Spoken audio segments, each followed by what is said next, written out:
આજે તો લઈ લીધું ચશ્માનું કામ, કારણ કે બહુ ખરાબ થઈ ગયા હતા. કેટલા ટાઈમથી એમાં આપણે છે ને લિક્વિડથી ચશ્મા સાફ નહોતા કર્યા, એટલે ફટાફટથી એના ગ્લાસ આપણે સાફ કરી લીધા.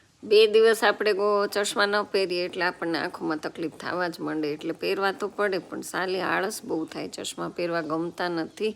કોમેન્ટ કરજો કોને કોને મારી જેમ ચશ્માના નંબર હોય તો પહેરવા નથી ગમતા, પણ આપણે પછી તો સરસ સાફ કરીને પહેરીને ટ્રાય કરી જ લીધી કેવા લાગે, સારા લાગે કે ન લાગે, આપણે પહેરવા જ પડે. ચાલો, ઘણું બધું કામ છે અને આને ફટાફટથી એની જગ્યાએ આપણે મૂકી દઈએ, કારણ કે આ સિવાયનું ઘણું બધું આપણે કામ તો હોય જ. આખો દિવસ નવરા નથી થતા ને મારે જવાનું હતું ગાડી શીખવા, એટલે ફાઇનલી રોડે નીકળી ગયા જો ગાડી ચલાવવા માટે. ખાસ તો એટલે જ મારે ચશ્માનો ઉપયોગ કરવો પડ્યો.